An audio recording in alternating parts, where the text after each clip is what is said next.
Let's get to Trey Yingst. He's live in Tel Aviv. What's the mood and the view from there?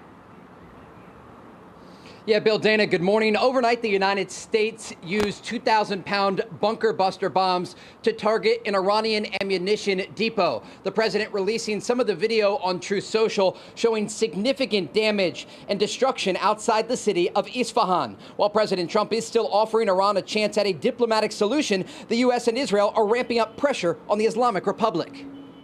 The video the president posted last night of Isfahan, an ammo depot struck by U.S. bombers. You see, you don't get to see many of those videos because, as a reminder, Iran has still shut off the internet to 99.9% of its population. Iran has continued its ballistic missile attacks against Israel, with 2 waves targeting central Israel last night and another 2 cluster munition strikes this morning against Tel Aviv. The Iranians also struck a Kuwaiti oil tanker with a drone off the coast of Dubai early this morning. Officials say the fire caused by that attack is now under control. While Gulf countries and Israel repel Iranian attacks, Israel has expanded ground operations against Hezbollah in southern Lebanon. Dozens of militants were killed there in recent days, according to the IDF. And today, Israel's defense minister, Israel Katz, announced that Israel is building a buffer zone in southern Lebanon up to the Litani River. All houses in the border-adjacent villages in Lebanon will be destroyed in accordance with the Rafah and Beit Hanun models in Gaza to remove the border-adjacent threats once and for all from the residents of the north.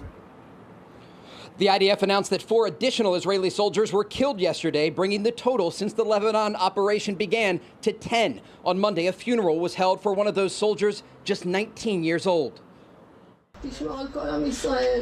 Enough already. Enough of these funerals. Enough of this pain of children who are living and lying here in the ground.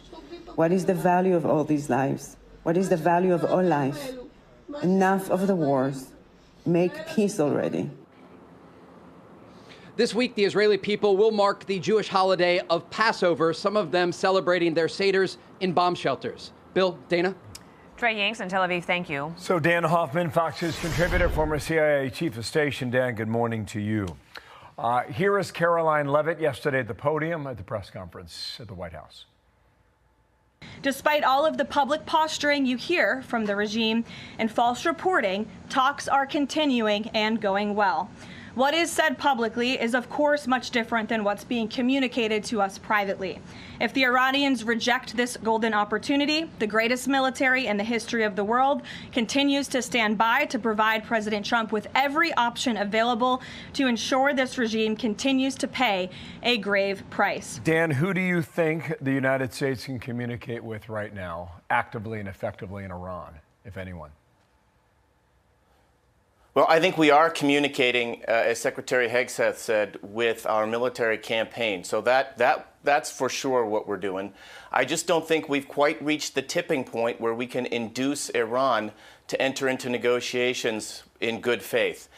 Just in the last hour, Lucas Tomlinson reported on Iran striking the UAE with 8 ballistic missiles, 4 cruise missiles, and 36 drones. They attacked a Kuwaiti oil tanker off the coast of Dubai. So they still retain some capability in spite of the massive damage that we've inflicted on their defense industrial base. Iran is not publicly demanding an end to this war. There are some behind-the-scenes indirect negotiations, discussions in Pakistan, reportedly through the Iranian Speaker of Parliament. But I would not characterize those negotiations at this point as anything which would lead to an end to this war, at least diplomatically. There was a report in the Wall Street Journal saying that Trump tells aides he's willing to end war without reopening Hormuz. Administration officials assess that forcing the waterway back open would mean extending the military mission. In addition, the president posting today, and Pete Hegseth talking about it during his briefing, that the president is telling other countries, like, we don't need this open as much as you do, so you should step in and help us. What are the chances of that? So I think the president might have been seeking to gain some leverage over our allies and partners whom he hopes would join us in an effort to open the Strait of Hormuz. I think it's in the United States' interest that we do that.